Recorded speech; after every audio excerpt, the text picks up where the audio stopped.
Welcome sa Dito sa Australia, the podcast. At sa araw na ito, ang makakasama natin ay si Rafael Miguel. Rafael Baleza Miguel na taga Pampanga. Yeah, taga Pampanga. May accent na siya ngayong Wala. araw. Rafael, can you introduce yourself sa mga nanonood sa atin ngayon? Okay, Rafael Miguel. Then, I'm from Pampanga. And then, since 2022, December 2022, nandito na ako sa Australia. I'm working as a full-time electroplater at CCA Hardchrome.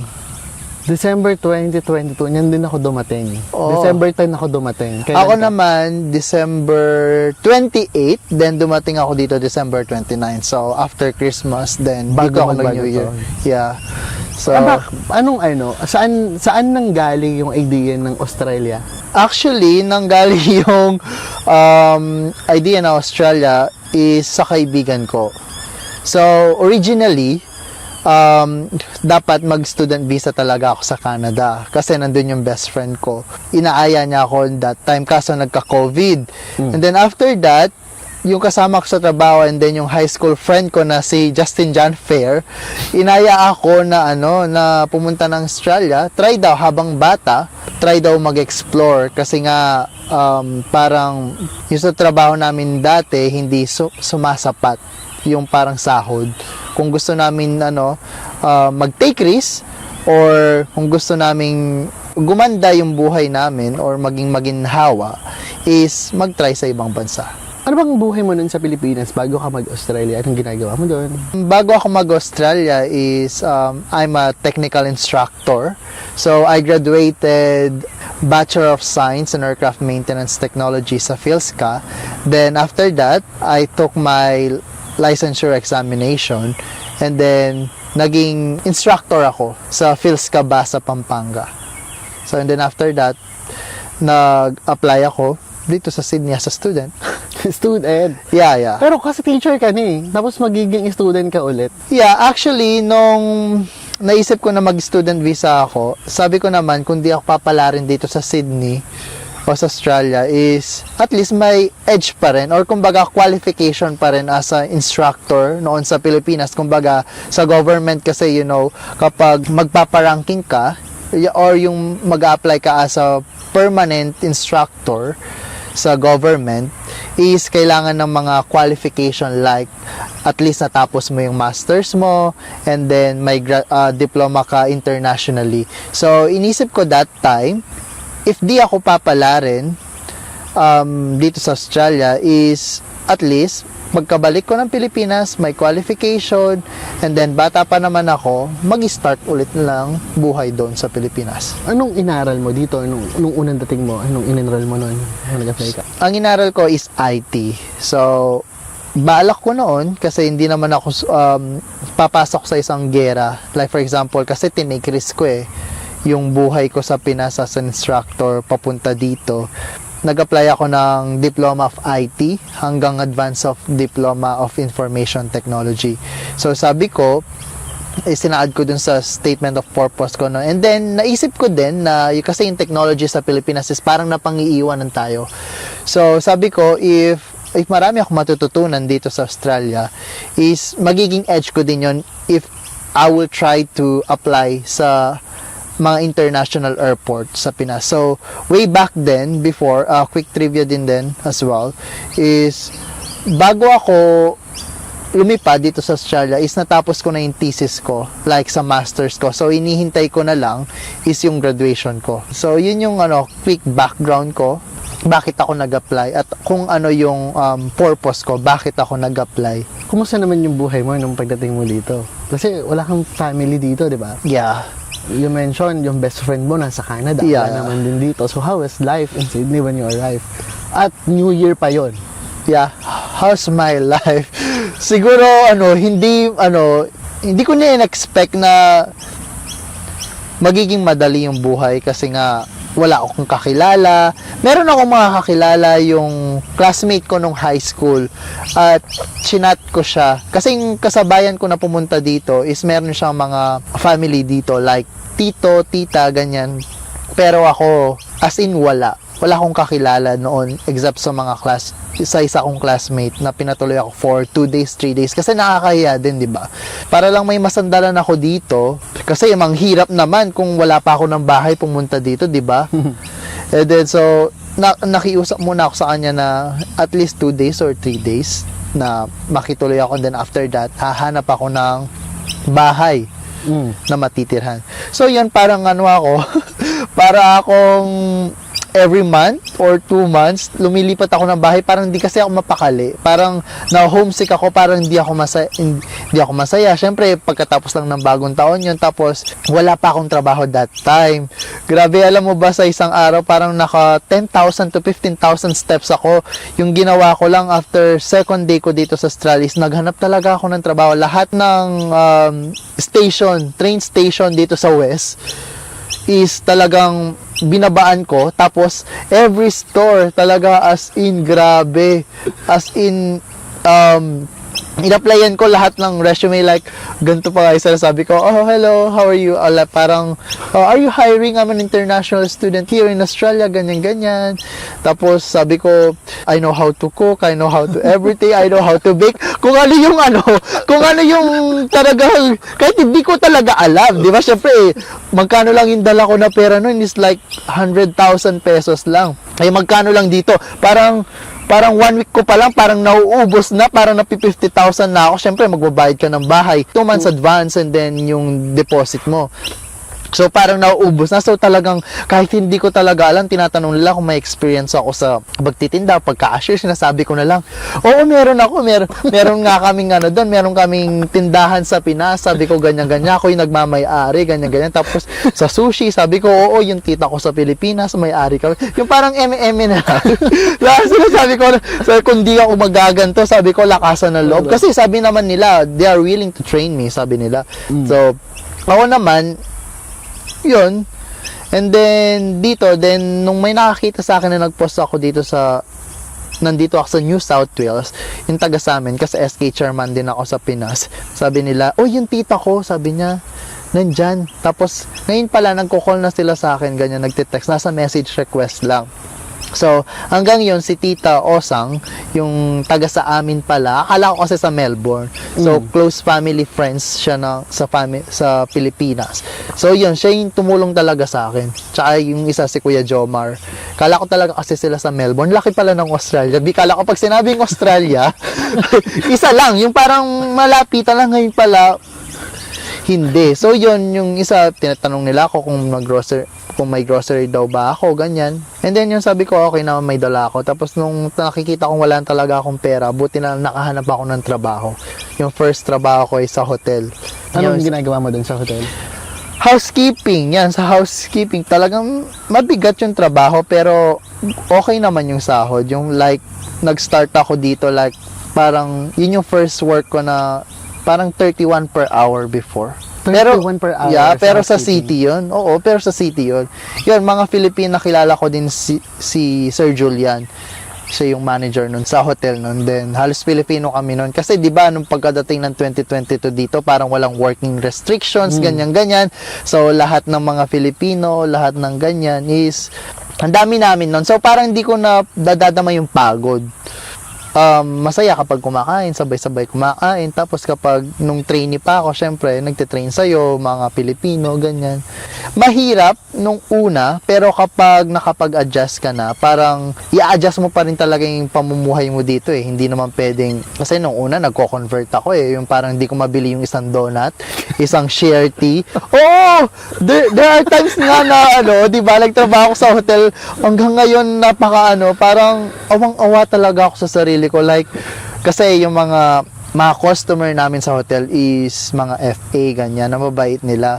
Sometimes may naiiwan silang food, ganyan, binibigay. Yung iba, naiwan na nila, ganyan. Pero parang sa sobrang gutom ko at ayaw ko talagang gumastos dahil wala na akong pera, is, na ako, alam mo ba, kinain ko yung donut. Like, tinry ko talaga kainin yung donut kasi parang $6 ba? Parang tas nung kinagat ko, tapos naawa ako sa sarili ko. Like, papamura ka talaga. Like, tangina, yung parang pupunta ako dito, parang kung mahirap na ako sa Pilipinas, lalo akong humirap. Like, namumulat talaga ako ng pagkain. Hindi naman namumulat. Like, malinis ba? Alam mo na malinis. Pero kapag naisip mo na parang tira-tira na lang to, baka ano nang ginawa to, baka nahulog na, ganyan. Tapos, doon ako naawa, doon nag-start talagang lalo akong na homesick.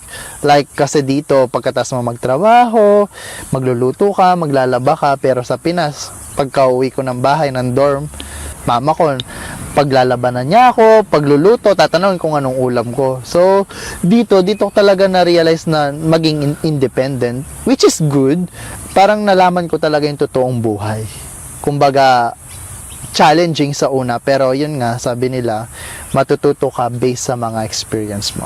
Kumusta naman katrabaho yung mga Filipino? Kasi ang dami ko napapanood online, sinasabi nila, parang mahirap maibigan ng mga kapwa Pilipino, mahirap makipagtrabaho sa mga kapwa Pilipino, environment mo ay puro Pilipino. How was it? Actually, not all Filipinos, but 3/4 Filipinos. Yun nga, marami din ako naririnig na ganyan. Sabi nila, yung kapwa mo daw yung sisira sa'yo. Which is, nung nasa hotel naman ako, hindi ko naman naramdaman yun. Kasi nga, siguro, alam na, pare-parehas kami na estudyante. Tapos, that time is, you can work as long as you want na kaya ng katawan mo. So, wala naman ako na-experience na ganun. Pero, yun nga, mabait, parang mas magiging komportable ka din kasi yung parang feel mo yung homesick mo before than that time eh. So, mas hahanapin mo talaga yung Filipino na maging katrabaho. The rest is good naman. Ano pang mga naging trabaho mo bukod sa hotel? Kapag school holiday, naging sushi maker ako, Like, kahit di talaga ako marunong, like, sushi, ganyan, sinasabi ko. Dati, marunong ako ganyan, kahit sa Pilipinas, siguro ako nakakain ako sushi 2 beses. Kasi ang mahal, di ba? Oo. Mga ganyan. Tapos, dito, naging sushi maker din ako. Talagang, inaral ko. And then, ma-memorize ko lahat. Grabe, sushi train yun ha. Ang daming talagang daming mga flavor. Grabe, yun din yung naranasan ko, which is good. At least now ngayon, pag may okasyon, nakakagawa ako ng sushi, ganyan. And then, I tried to, mag-cleaning, ganyan. And then ngayon, after nun, nag-resign na ako sa hotel kasi nga medyo malayo. Tapos medyo nahihirapan ako. Tapos gabi na masyado. Gabi na ako nakakawin yung shift ko. Kasi yun 3 to 9 or 1 to 9 p.m. So makakawin na ako ng bahay 11 p.m. So tapos mag-aaral pa ako ng umaga. So parang sabi ko, hanggang yun, may nakilala ako na Pilipino na may-ari ng agency sa engineering company, sa High Fab Services. So, yun, hinire nila ako as casual. Dati akong trade assistant, so parang general hand labor. Tulong-tulong lang sa mga ginagawa hanggang, syempre, mga Pilipino, pabibo, like ako. Like sa trabaho, pabibo sa trabaho, which is, kahit hindi mo na trabaho, gagawin mo, like para malaman mo lang kung paano yung gagawin. So, yun, inalam ko lahat hanggang sa yung boss ko, sabi niya, gusto mga Pilipino, ganyan. Tapos, nag-start sila mag-hire ng mga Filipino overseas. Kanina nabanggit mo, full-time ka na dyan sa trabaho? Yeah. Paano ka naman na full-time? Ayun, syempre. Syempre, nakahanap ako ng jowa ko before, na ngayon, partner ko na, partner in life. Tinulungan niya ako. So, I didn't expect, like, everything na gano'n na tutulungan niya ako sa visa ko and everything, sa bahay, and sa lahat. So, parang lalong dumali yung buhay ko after lumabas ng bago kong visa. So, yun. O, teka, balik tayo dyan. Paano kayo nagkakilala niyang partner mo? Nagkakilala kami, of course, sa dating app. Like, may nagsasabi kasi sa akin dati, yung mga sa schoolmate ko, dito daw sa Australia, parang di ka makakahanap ng jowa kung di mo bibigyan ng time yung sarili mo maghanap. So, sabi nila, mag-download ka lang mga dating app, ganyan-ganyan. Tapos, bigyan mo na sarili mo at least 1 day off. Kasi dati, di talaga ako nag-off. Like, 7 days work since, like, nung full working rights, di talaga ako nag-off. Tapos yun, alala ko siya, then, after, I think, 2 days, nagaya siyang mag-lunch dito sa Westfield. Ako noon, syempre, gusto ko makatipid. Nagdala ko ng lunch ko from work kasi libre lang yung food namin. Tinake away ko, ganyan-ganyan. Tapos siya, kumain siya ng gulay-gulay. So, sabi ko, ba't puro gulay yung kinakain mo, ganyan-ganyan. Syempre, tapos pinag-order niya ako. Sabi ko, ayaw ko. Syempre, ayaw ko din namang isipin niya na kakakilala lang namin. Tapos ililibre ako, ganyan-ganyan. Tapos sabi ko, di okay lang, may pagkain pa ako, ganyan. Tapos sabi niya, gusto niya daw yung attitude ko. Hindi daw ako nagpapalibre, ganyan, nung una na first meet. Sabi ko, ayaw ko, ako na lang, kaya ko naman bayaran yung pagkain ko. Sabi ko, kanya-kanya na lang, sabi ko. Tapos yun, after that time, sinusundo na niya ako araw-araw sa work. Uy, nandyan na naman si ganyan-ganyan, susunduhin ka na naman niya. Tapos, ginagawa na kasi yun, kasi natatapos ako ng 8 p.m. sa work. Gagawin niya, dahil nga, sabi nila, delikado banda dito sa West kapag gabi na. So, sinusundo ako sa work, then hahatid ako sa bahay.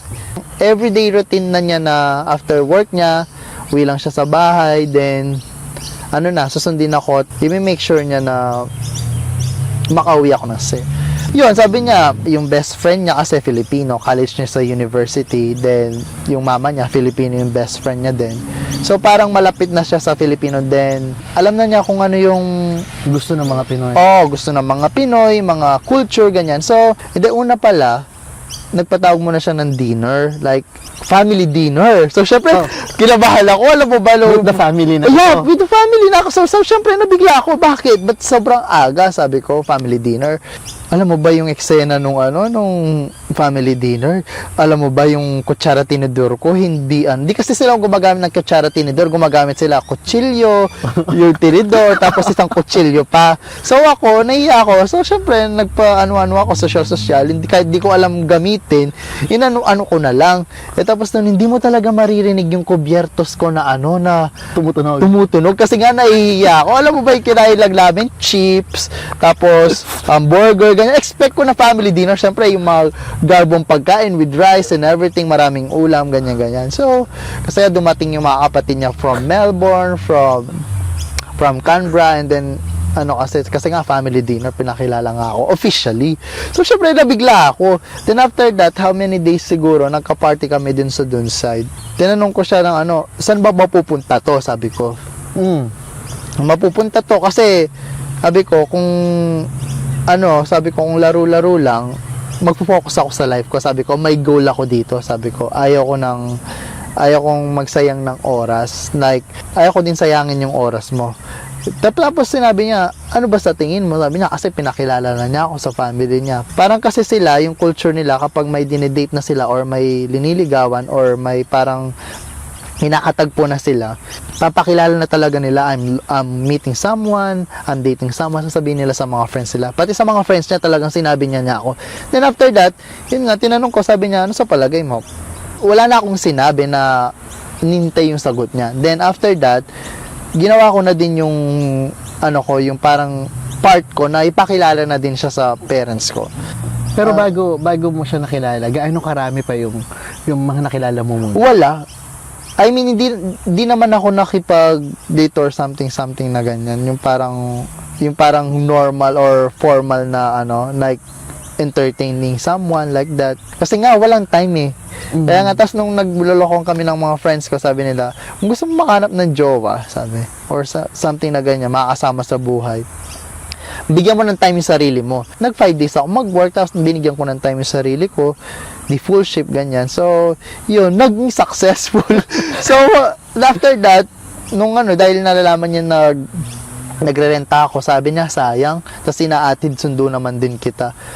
Kunin mo na yung mga gamit mo, tumira ka na lang sa amin, may room pa naman or ibang ganyan, sabi. Parang gusto kong magbayad nun, sabi niya, wag na, sabi niya, anuin mo na lang, kilala ka naman ng mga magulang ko at saka kapatid, sabi niya, dito wala naman din kaming kasama sa bahay. Sinabi ko sa kanya, parang ako yung breadwinner, sabi ko, tinutulungan ko rin yung family ko at saka yung mga kapatid ko. Para hindi lang ako yung maging successful, kundi pati din sila. Sabi ko, yun. And then, until now, happy na kami, ganyan. And we're planning to get an investment property soon. Nag-open din kami ng business din namin, which is cleaning business. So, partnership cleaning business. Wherein, hindi na namin masyadong natuloy kasi nga pares kaming full-time. So, trabaho niya is manager, then ako full-time na as an electroplater. Parang kulang na sa time. Kasi kung gaganon naman yung gagawin namin, parang wala nang ano yung life namin. Di na balance, di ba? So, yun. Pero siya yung unang nakadate mo or nakakatuwang mo na hindi Pilipino. Kasi galing ka sa Pilipinas, bago ka sa Australia, tapos unang mong naging partner, ibang lahi. How was the adjustment nung magkasama kayo sa bahay? At first, akala ko walang adjustment. Kasi siya yung nag-a-adjust, akala ko, ganyan. Pero syempre, sabi nga nila, makikilala mo yung tao pag nagsasama kayo araw-araw. Una, okay lang, kakain lang ako ng mga gulay-gulay, ganyan-ganyan. Siyempre, nag-a-adjust din ako, nakikitira lang din ako. Tapos din nag-a-adjust siya, nagluluto-luto kasi ako ng sinigang, tinatry niya. Pero ngayon, nagkakaroon lang din kami siguro ng problem is language barrier. So, alam mo naman, sometimes yung pag-i-English natin is different the way they talk. They are very polite like that. Kung paano sila mag-talk, paano sila makiusap. Like, kasi ako, pag mag-aasa ko ng question, can you do this one? Can you do that one? Can you do this one? Gala-gala, pero sila, tatanong niya muna ako, do you mind doing this one if you are free, something like that? And then, yeah, ganun sila. Iba yung pagkaka-English. So, sometimes, na-feel niya na bossy. So, syempre, pagod sa work, tapos bigla mo siya, can you do this one? Can you do that one? So, parang... Kasi tayo, nagtatranslate. Nagtatranslate lang tayo ng ano ba yung English nito. Oo. So, yun. Yun yung mga siguro culture, then language barrier, then yun lang naman nagiging problema. Pero syempre, kapag nagmamahalan kayo, parang finifeel nyo lang yung bawat isa. So, parang nagmi-meet kayo halfway. So, until now naman. So, then, maging honest lang sa isa't isa, ganyan, then... So, paano yung naging proseso nun? Then, nagsama na kayo. Tapos, nag-aaral ka pa rin nun. Nag-aaral ako nun. Nag-aaral pa ako. Gusto ko nga kasing matapos yung pag-aaral ko. Tapos biglang nagsara yung school namin. So parang na-stress ako kasi nga mag-graduate na ako, 2 sems na lang. Tapos parang masasabi kong scam. Like, yung school namin biglang nagsara. Hindi sinabihan, nagbayad kami ng tuition, ganyan-ganyan. Tapos pumunta pa kami sa mga, anong tawag yun? Sa government para mag-refund kami.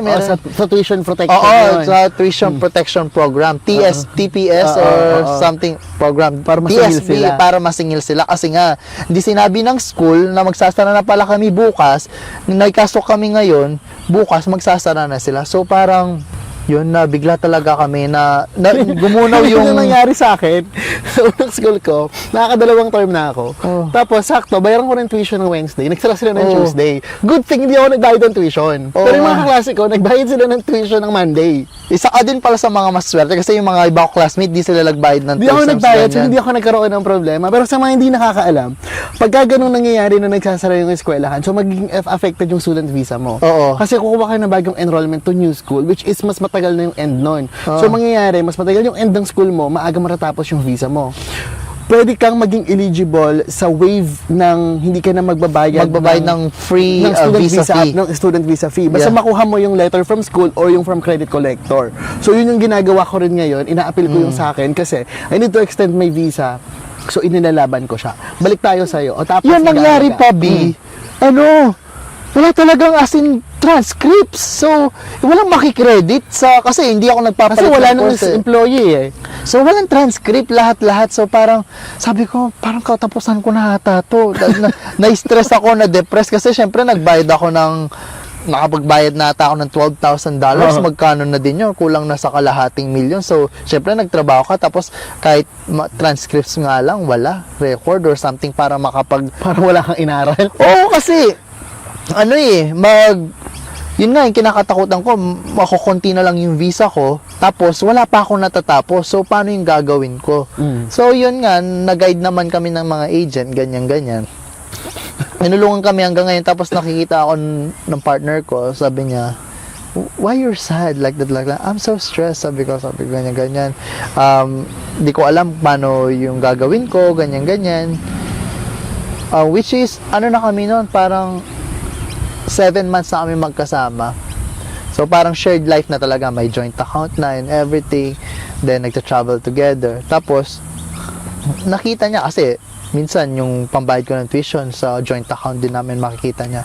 Una, hindi ko pa sinabi talaga, pero hindi ko na talaga makayanan yung stress. Yung parang, ako kasi overthinker ako eh. Yung parang, feeling ko mapapauwi ako kasi nga, Mawawalan ka din ng mawawalan ako ng visa, ganyan. Ay, mawawalan ako ng school. Tapos, di ba, kailangan i-maintain mo yung ano mo, yung enrollment attendance, mo. yung enrollment mo para makapag-stay ka ng legally dito sa Australia. Tapos, yun, na-stress ako. Tapos, tinanong niya, ano ba dapat gawin? Sabi niya, ganyan. So, sabi ko, yun lang, maghahanap ako ng school, ganyan. Tapos, ayaw mo ba, ayusin natin yung papel mo? Sabi niya, ganyan. Dahil genuine naman nga yung relationship namin, madali lang. Nag-apply kami kaagad ng partner visa. So, in-offer niya na yun? Yeah, in-offer niya. So, sabi ko, okay lang, kakakilala mo pa lang sa akin, ganyan. Tapos, sila kasi ayaw nila kapag parang tinireject mo sila. Like, for example, nag-offer sila na hindi mo hiningi. Yun kasi parang isang culture nila na kapag in-offer nila sa'yo, tapos parang magdadamdam sila kapag di mo Tinanggap. Oo, pero yun nga, syempre, sino pa ba ako para, syempre, tinanggihan ko, parang na-shock ako, pero syempre, nung naisip ko, tinanong ko muna siya kung sure, ganyan.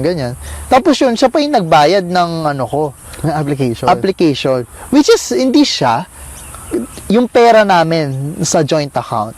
Like, sige, gastusin mo. Kumbaga parang nag-share na kayo sa share na, kasi share naman lahat din eh. As in talagang dahil genuine naman yung relationship, lahat ng pictures meron kami kapag kumakain kami sa labas, joint account, mga together, mga witness, kilala naman siya sa family ko, family niya, ganyan, mga kaibigan ko. Tapos yun, as in like 1 week, na-lodge ko na kagad. Di na kumuha ng migration lawyer do. Like, kasi nga, wala naman akong kinakatakutan kasi nga, Genuine naman yung relationship ko. Then, wala naman kaming parehas na sabit. We're both para single. makatipid din. Yeah, kasi, alam mo naman, ang mahal ng magano. Tsaka, I'm on rush na talaga. Like, parang, nababaliw na ako. Parang yun lang yung solution, di ba? Pero, hindi naman yun lang yung solution. Pero, Yung kasi yung pinaka-accessible na solution at the moment eh. Oo, pero yun yung ginawa namin, nag-lodge. So, nag-lodge na, akala ko nga di ma-approve eh. Kasi nga, 1 year din ako naghintay. Then, tinuloy ko pa rin pag-aaral ko. Tinapos ko, ganyan. Tinapos ko yung diploma, ganyan. Lumipat ako sa city, sa school, nakahanap din ako sa school, sa city. Then, April 5 or 6, na-approve yung visa ko. So, I can work legally na. Then, may access. Actually, may access naman na ako ng Medicare before. But, hindi ko pa siya kinuha ko siya, pero dahil nga, binayad ko naman ng buo yung private insurance. Inano ko na. Gamitin na din. Ginamit ko pa rin. Kasi nag-lodge ka, gaano katagal pa bago ma-expire yung student mo? Parang 2 to 3 years pa. Kasi mahaba yung visa ko eh. 2 yung course ko eh. So kasi dati, yung parang ginawa ng agent namin, 2 course. Di ba pag ganun, kapag nag-lodge ka na, kahit nag-lodge ka na ng partner visa, hanggat hindi nag-grant yun, ang working rights mo pa rin ay yung student, di ba? Yeah, oo. Tapos, unless, kung hindi pa rin mag-grant yun, matapos yung student visa mo, tsaka ka palang bridging magkakaroon ng full working rights sa bridging visa. Bridging visa. Diba? Eh. Yung sa'yo, inabot mo bang mag-bridging or na-grant Hindi. Kaagad siyang, na-approve siya while I'm studying. So, yun. So, anong ginawa mo na? Tinapos mo pa rin yung school o tinigil mo na? Nagtanong ako sa kanya, tinanong niya ako kung anong gusto ko daw gawin. Sabi ko, basta makapagtrabaho lang ako, kahit sa kitchen lang ako, ganyan-ganyan sa mga Pilipino, basta full-time ako, pwede ako. Hindi pwedeng ganyan, sabi niya. Ba't ka pa nag-aaral? Sabi niya, kung di mo din kung di mo din gagamitin. Kung di mo tatapusin, ba't ka nagbabayad pa ng tuition? Tigil mo na yan. May qualification ka naman sa Pinas. Kung yung qualification mo sa Pinas is not enough here in Australia, sabi niya, mag-aral ka ng certificate para maging qualified ka. May bagong airport na dyan, magtatayo sa Western Sydney. So, yun yung balak ko ngayon. Binibuild ko pa yung qualifications ko, ganyan-ganyan. Pero, yun nga, at that time, napasakto, kailangan ng isang full-time permanent dun sa casual na nagtatrabaho ako. So yun, naging transition casual to permanent. Hindi lang sa visa natatapos ang problema sa Australia. Tayo, Totoo. ako, bilang estudyante, ang pinakamalaking problema natin, estudyante ako ngayon, ang pinakamalaking problema, visa. Pero once you get the visa, like the PR visa na iniintay mo, nandun ka na, hindi doon natatapos yun, hindi ka pa successful nun. Totoo kasi tulad ngayon, no. Dati nung estudyante ako, iniisip ko yung tuition fee, renta ng bahay, ganyan-ganyan, araw-araw sinisave na yung food, ganyan. Pero ngayon, paano kami giginhawa yung buhay? Do, ngayon, sabi nga ng partner ko, sacrifice for 5 years now or sacrifice your whole life, sabi niya. So sabi niya, kaya ngayon todo trabaho kami, kaya kung meron kayong alam na part-time dyan, bigyan niyo pa ako ng part-time. Hindi, joke lang. Pero yun nga, hindi naman mahirap. Kumbaga, nasa sayo kung gusto mong maging challenging yung life mo. So yun, kami medyo challenging ngayon, medyo tough kasi nga may goal kami next year na bumili ng isang investment property. Ang tatlong stages kapag ka ng ibang bansa ka o nag-migrate ka, halimbawa dito sa Australia. Sa unang stage ay yung survival. Ang kailangan mo lang gawin pagdating mo, gaya ng ginawa mo, mabuhay. Yeah, mabuhay. Mabuhay, makasurvive sa pang-araw-araw, makabayad ng tuition, makabayad ng renta, makakain. Yun lang. Susunod doon ay yung stability. Maging stable lang yung buhay mo. Na hindi ka na survival. Kahit pa paano, may emergency fund ka na. Yeah. Mag-ipon ka na, ayusin mo na yung visa mo. Yun na yung ipo-focus mo. Yeah. Thirdly, financial freedom. Paano ako mag-retire ng maaga? Paano ako hindi magiging paycheck to paycheck? Susweldo ka, babayad mo. Susweldo ka, babayad mo. Susweldo ka, babayad mo. Utang muna bago sweldo actually. Kaya nga, yung kaya sinweldo mo, babayad mo lang sa inutang mo. Kailangan mo isipin yung survival, pangalawa, stability, pangatlo, financial freedom. At ngayon, nandun ka na sa financial freedom stage. Yun ang inaayos mo. Ay naayos pala namin as of this moment. So, challenging pero magandang challenge. Kasi nasa sa amin naman kung gusto namin, kasi may bahay naman na ngayon, may mortgage na binabayaran. Ba't kukuha pa kami ng investment? Kung mahihirapan lang kami lalo. Hindi naman mahihirapan, sabi nga namin. Okay na maging challenging ngayon kesa sa mahirapan kami soon. Kung yung mga anak namin, if ever, at least may di sila mag-uumpisa kung saan kami nag-umpisa. Kasi isa sa pinakamahirap na dito sa Australia na binabayaran is yung bahay. So yun, medyo naswertihan ko lang, di ako nagrerenta, pero may binabayaran kaming mortgage. At alam namin na sa amin mapupunta yung bahay namin kesa sa nagrerenta ka, tapos yung renenta mo na yun is mawawala after that. Like for example, hindi sa'yo yung bahay in the long run. Pero paano naman yung adjustment niya sa'yo? Kasi kinuwento mo na yung adjustment mo sa Philippines, sa pagkakaroon ng partner na puti. Paano yung adjustment ng puti sa Pilipino? Actually, madami, hanggang ngayon nag-a-adjust pa siya Like for example, tayo kasing mga Filipino is party dito, party doon, parang dati. Pero ngayon, yun nga, kasi siya more goal-oriented kasi talaga siya. So, ginagawa niya noon, sinasamahan niya ako palagi kung saan kami nagpa-party, ganyan. So, parang kahit pagod siya. Ngayon, nag-a-adjust din siya kapag, kapag importante. Pag importante na lang na lalakarin namin, ganyan, or quick catch-up lang, kumbaga. Kasi, importante din dito na, bigyan mo ng pahinga yung sarili mo. So, dati, nag-a-adjust siya, ganyan. Pero ngayon sinasabi niya, pagod siya, ganyan. Sasabihin niya na, sabi ko nga sa inyo, honesty na lang. So, nagiging honest na lang kami sa isa't isa kung ano yung mga gusto namin gawin. Dati kasi, puro yes ako parang hindi ako makakapag no sa mga friends. Nalaman ko din sa kanya na kung paano i-value yung sariling time. So, yun yung adjustment na ginagawa namin, which is nag-a-adjust siya sa mga Filipino cultures, ganyan. Nag-a-adjust din naman ako at the same time. So, pero sabi mo rin, ikaw ay breadwinner. Yeah. Inyo. So, paano mo na-manage yun na, siyempre sila, exist ba yung breadwinner sa puti? Hindi. Nung una pa lang kaming magsama, sinabi ko na sa kanya, sabi ko ganito, papadala ako sa pamilya ko, may pinapaaral ako na kapatid, panganay ako. Tapos sabi ko, kung ayaw mo yung ganun, okay lang, we'll stop this one. Sabi ko, kasi ayaw ko yung pag-aawayin natin yung pera. Kasi ako, sanay ako ng walang pera. isang tuka. Sinabi ko talaga sa kanya yung ano yung gastos ko. Pinapaaral ko yung kapatid ko, may pinapaaral ako isang pinsan ko, binibigyan ko ng allowance yung iba kong mga pinsan. So, sabi ko sa kanya, ganito yung gastos ko, fix to, every week, fix. So, sabi niya, oh, okay, that's so huge, sabi niya. Sabi ko, I can sacrifice myself. At first, sabi ko naman, kaya ako pumunta dito para mabigay ko yung gusto ng mga kapatid ko, para hindi lang ako yung maging successful. After 5 years, pagtapos na sila, at least, hindi lang ako yung sumusuporta sa magulang ko. At least, kaming lahat sumusuporta sa mga magulang ko. Diba, mas madali. Kesa sa di sila nag-aral, di sila nakapagtapos, walang tutulong sa akin. Burden mo lahat. Oo, yun. hindi naman sa ayaw kong tulungan yung parents ko in my whole life. Mas pinili ko na tulungan yung mga kapatid ko at inisip ko din yung sa sarili ko after 5 years na kapag di ko na kaya mag-overtime, mag-part-time, may tutulong sa akin.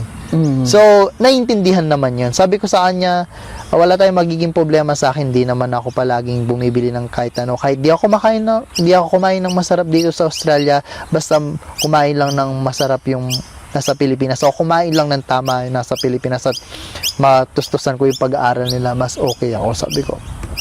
Yeah. Magkano inaabot ng padala mo kada week? Actually, 400 a week.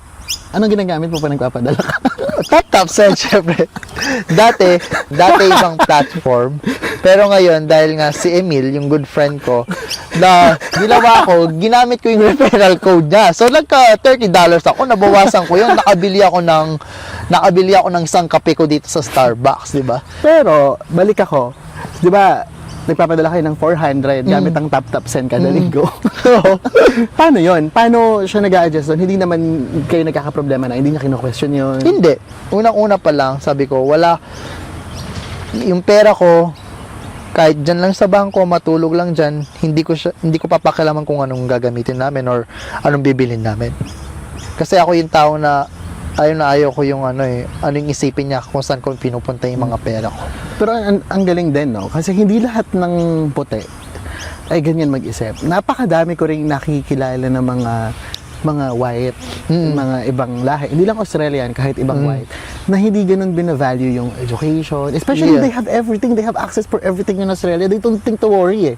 Yung una, sabi mo nga, di niya ako kina-question. Yun lang, yung masasabi ko lang siguro is, honesty is the best policy nga lang. Yun lang. Paliwanag mo lang sa kanya, bakit mo ginagawa to, ganyan, yung culture, ganyan. So, napaliwanag ko naman ng maayos. Kaya, ganun.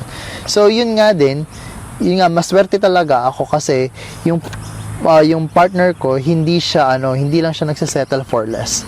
So, para talagang gusto niya palagi siyang number 1. Kumbaga, kung perfectionist na ako, mas perfectionist siya.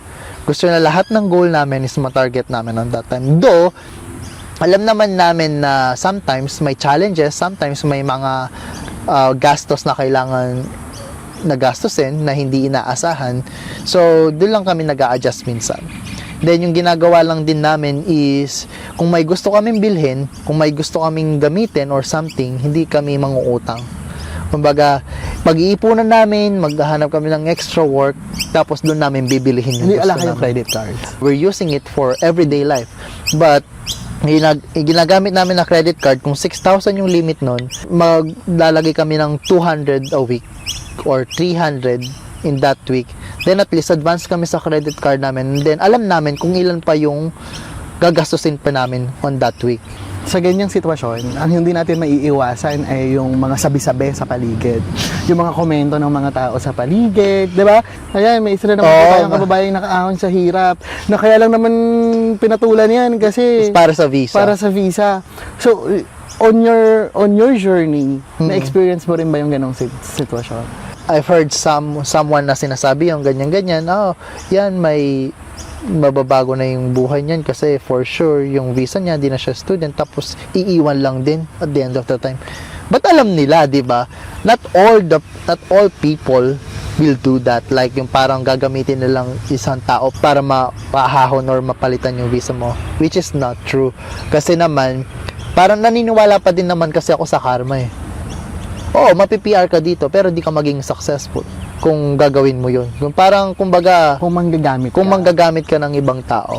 Hindi ka rin magiging... Oo, nandun tayo, nasa perks tayo, or nasa, tayo na mapapalitan yung visa mo. Oo, pero, totoo naman eh, hindi ko naman pinilit sa kanya na ayusin niya yung visa ko.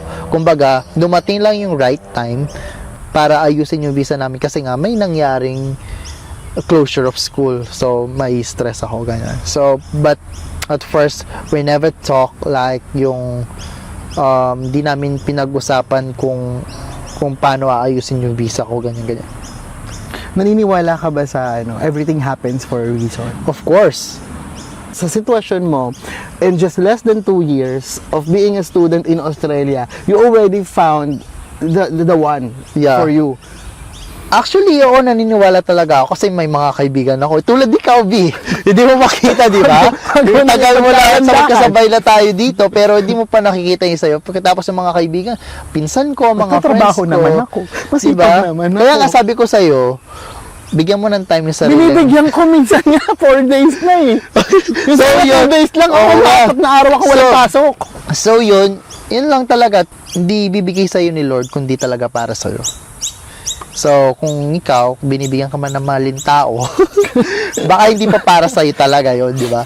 Baka So, gusto maging inspirasyon ni Lord na. hindi, tsaka siguro, kaya binigay siguro talaga ni Lord kaagad, is kasi nga, alam ni Lord na marami akong sinusuportahan.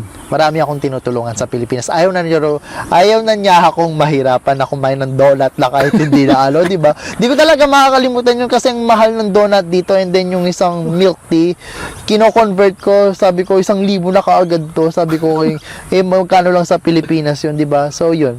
And then, napakaswerte ko talaga sa partner ko. Hindi ko na talaga parang ngayon, I can say na kahit nung nagkasakit ako last 3 months ago or 2 months, like 2 weeks or almost a month na ako di nagtrabaho. Parang, paano ko na-survive yun? Yung bills tuloy-tuloy and everything. Yung bills sa Pinas, like 400 a week, sinisend ko sa Pilipinas. Parang, san ko kukunin yun, di ba? Kaya napakaswerte ko talaga. Hindi lang ako yung hard work, yung binigay pa ni Lord is mas more, mas masipag sa akin, mas responsable. Yung ganyan ba, yung tunay na pag-ibig, hinahanap ba yan o iniintay? Siguro, both. Kasi nga, di ba, sabi nga nila, kailangan mo din naman ding hanapin, di ba? Pero kailangan mo din dapat maghantay. Kasi, nung gumagamit ka ng dating app, hindi lang naman siya yung nakilala ko na naka-chat or naka-match, ganyan-ganyan is, after 2 days, 3 days, ganyan, mabablock ka na or something, o may kausap na silang iba, ganyan-ganyan. Pero, yun nga, sabi ko sa'yo, kailangan mo ding hintayin. So, siguro after how many, siguro sa 10, sa 10 tao, isa siya na parang 10 lang, yung pinagpilian mo. parang isa siya. Kasi nga walang time nga din, di ba, before. So, parang nung sinabi sa akin na magkaroon ng time, so doon na ako mag-i-start na, okay, can we have a coffee or lunch together to know each other more. Hindi lang kasi, siyempre kapag nasa dating app ka, parang naghihintay ka na kung kailan siya magre-reply or something like that. Pero iba kasi yung kultura dito especially yung yung mga puting bata, yun, or ibang lahi. Yun nga sabi ko sa'yo, swerte talaga ako. Kung ako, responsable na ako sa sarili ko, sa future ko, alam ko yung gagawin ko, mas siya, dodoblehin or triplihin mo pa siya. So, parang, nung that time, parang nung first conversation talaga namin is, nung nagkita kami, balak ko sa buhay, anong ginagawa ko, ganyan-ganyan. Tapos, sabi ko, ito, ganyan, student ako dito, ganyan, nakikipagsapalaran sa buhay. Tapos sabi niya, ginagawa niya daw to, manager siya, ganyan, nag-dual work siya kasi nga may binabayaran na mortgage, ganyan-ganyan. So, sabi niya, wala daw siyang time na makipaglaro or what. So, gusto niya is makahanap ng makakatuwang or kumbaga makakasama sa buhay kasi hindi ko naman sinasabing malungkot yung buhay sa Australia pero kailangan niya ng kumbaga makakasama sa lahat ng gagawin, like for example day off kasi yung mga friends mo dito hindi man kayo pare-pares ng day off, kahit day off mo sila hindi nila day off, so wala ka din magagawa, magstay ka lang din sa bahay or maglilibot ka mag-isa mo. So yun, kaya ako din naghahanap ako. So, maghintay ka lang, B. Parehas yan. Swipe, and then, hintay lang sa tamang tao. Then, yun nga, sabi ko sa'yo, lang din. Pinag-usapan talaga namin kasi, parang dito wala ka ng time makipaglaro eh. Parang yung time mo, hinahabol mo eh. Siyempre, alam mo naman na 4 years lang yung visa mo, tapos makikipaglaro ka pa ba? Why not on that time makakapag-ipon ka talaga nung walang work restriction? So, yun nga.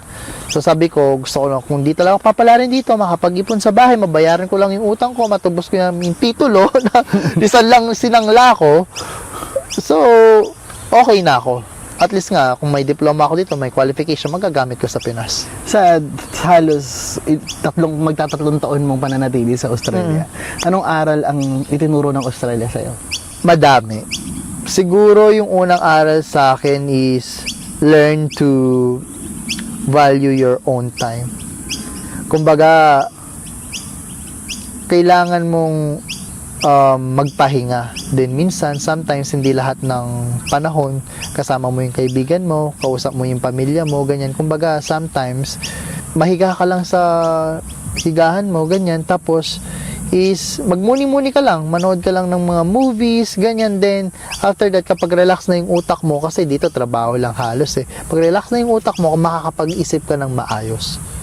Pangalawa, matuto kang mag-save or at least you're one step ahead. Kasi dito kapag nagkasakit ka dati nung nasa student pa ako, syempre wala pa akong leave, wala pa akong sick leave, ganyan. Magkasakit ka lang ng 3 days, 2 days, malaking kawalan na sa'yo. So, kailangan meron kang extra pera kahit na in 1 week, although alam kong mahirap, kasi napagdaanan ko din na bilang asang estudyante na mahirap talaga mag-ipon. Kailangan may extra money ka. Hindi lang yung isang kain, isa't tuka. So, dito, napaka-convenient. Medyo malaki yung sahod talaga, pero yung mga bills, madami din. Yun nga, yung sasabi nila dati kasi, ano lang ako eh, yung parang every sahod, deserve ko yan. So, parang natutunan ko din talaga dito is, instead na sabihin kong deserve ko to, bilhin ko to, mga sapatos na ganyan, yung ginagawa ko na lang ngayon is deserve kong maging masaya yung future namin. Deserve kong magpahinga, like, din magpahinga habang buhay, magkaroon ng, kumbaga, di na ako masyadong pressure pagkadating ng 40s or 30s ko, something like that. So, yun yung mga lessons. Then, lessons pa din dito is, siguro, hindi lahat ng nakikilala mo is kaibigan mo. Yun lang din. So, parang dito, parang may hugot yun. Hindi naman. Like, casual lang. Hindi kasi sa Pilipinas, di ba, lahat ng tinuturing mo, mga kaibigan, para kasing kapag iniisip mo, lahat dito, lahat ng tao dito is kaibigan mo. Tapos kapag nag-ask ka ng favor, tapos nag-ask sila ng favor, tapos kapag di nyo na pagbigyan yung isa't isa, is parang masasaktan, tapos magkakaroon na ng lamat. So, sabi nga ng partner ko, ito yung talagang pinaka-lesson na gusto ko is, or naranasan, or natutunan, is, kapag tumulong ka, huwag kang mag-expect na may babalik sa'yo.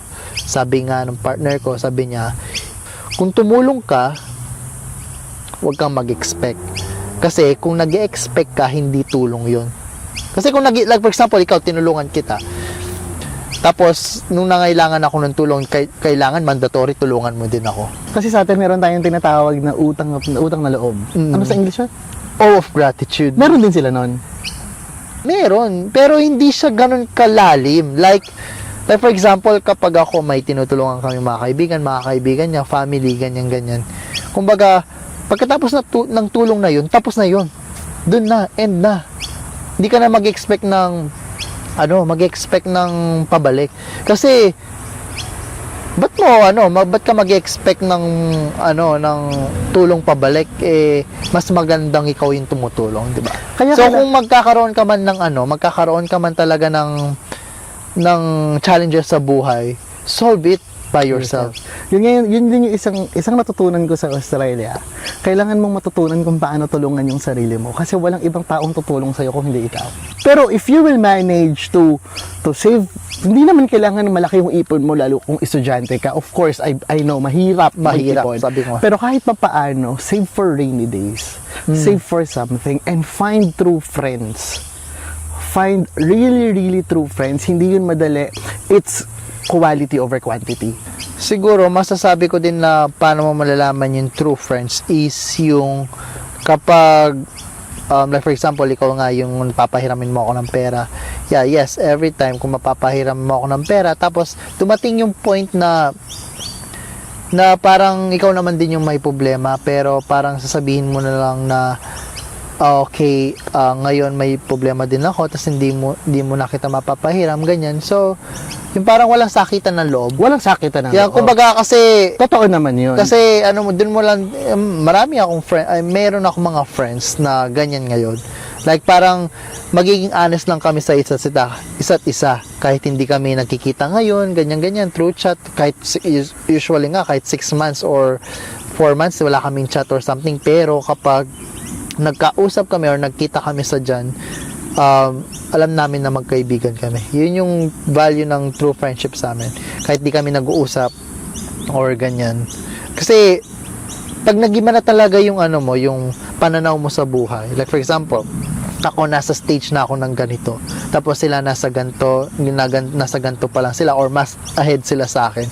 Parang hindi na nagtutugma yung yung pag ang tawag doon?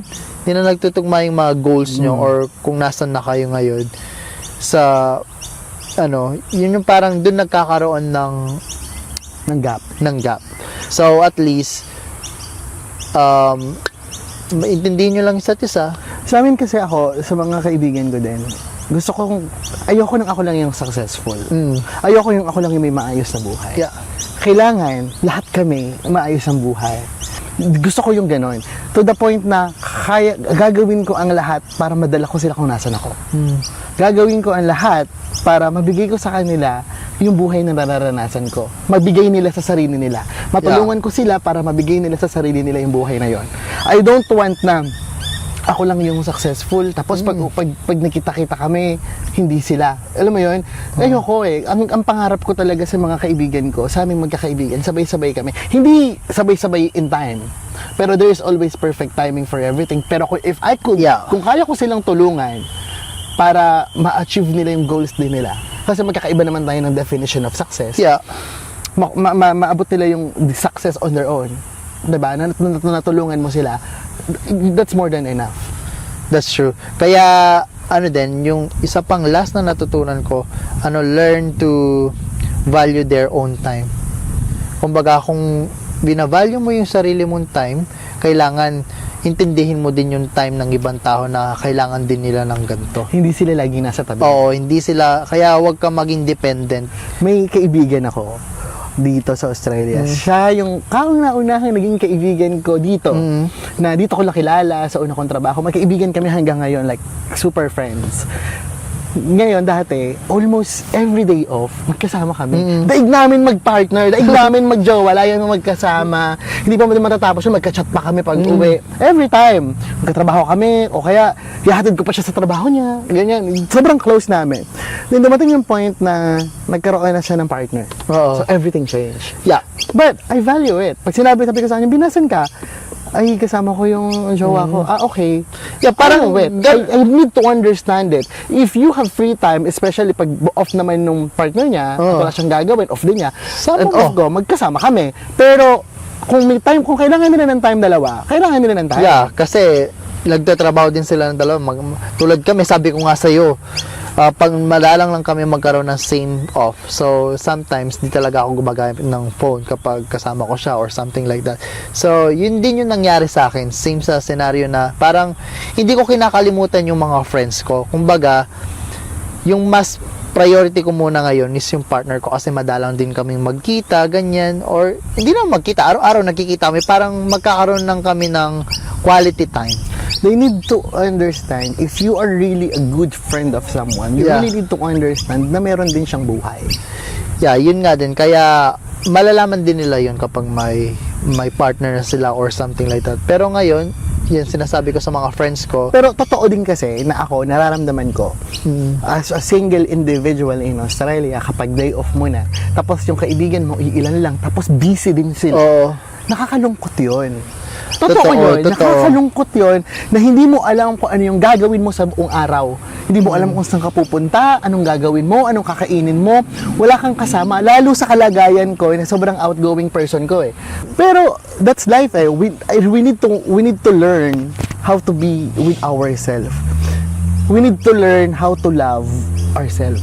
Yeah, how to deal with your own time. Siguro that is the secret. You need to learn how to love yourself Yeah. before you can love others or before you can receive love from others. Kailangan buo mong mahal yung sarili mo para alam mo yung standard mo kung paano ka dapat mahalin.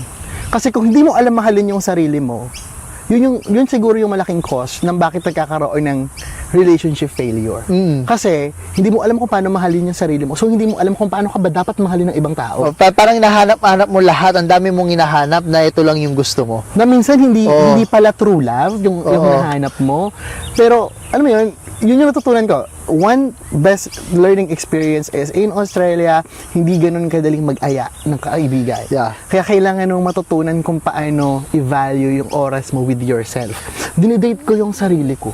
Totoo yan. Nagsisingli ako, kumakain ako sa masarap, Oo, kasi- long drive ako, nagbi-beach ako mag-isa. Ina-enjoy ko yung buhay, hindi siya sa pagiging malungkot. Pero, well, kung hindi sila pwede Oo. ako. Pero single ka kasi, B eh. Single kasi ako. And that's hard. Yeah. So parang, pero alam mo, may mga moments pa rin na parang sabi ko, parang hindi ko pa masyadong alam kung paano mahalin yung sarili ko. So how will I expect someone to love me if I don't know how to love me? Paano ko malalaman na mahal niya nga ako? Kung Yeah, hindi ko alam tama. kung paano. Totoo yan. Kaya dun sa mga kaibigan ko, kasi nafe-feel Sino ko ba yung minsan- mga kaibigan na ito? Marami akong kaibigan dito. Kaya sa mga kaibigan ko, minsan kasi na ano ako na parang nagigilt ako minsan kapag may party, ganyan. Yung Hindi ako fear of missing nakakapun. out. Yung parang nagigilty ako na hindi ako makakapunta kasi nga ganyan, may trabaho, tapos may lakad din kami kapag Sabado or Linggo. Kaya parang ako pa yung nakokonsensya na parang feeling ko na parang nafe-feel na hindi ko na sila kaibigan, ganyan, nagbago na ako, pero hindi. I always think about them as well, but sometimes priority first, but hindi naman nasiset aside yung friendship. So kapag talaga kailangan na kailangan, ganyan, magkikita or magsiset, magtutugma din naman yung schedule ngayon. Kaso isa-isa lang, di lang talaga. We need to understand the definition of friendship as well. Yeah. Ano ang definition ng kaibigan? Kaibigan ay masasandalan. Hindi naman sinabing kaibigan ni kapag kami at may ang kasama eh. Oo. Hindi naman yun ang kaibigan eh.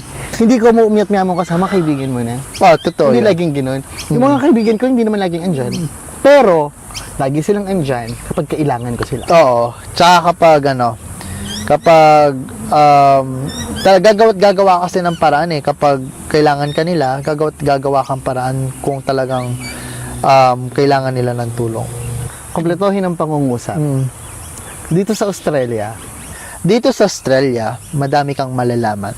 At dito mo rin makikita yung true partner in life. Hindi ko naman sinasabi na hindi mo makikita sa ibang bansa. Umaasa Pero ako, sa akin, nakita ko dito sa Australia. umaasa ako na dito ko na Umasa ka. makikita yung akin. Hopefully.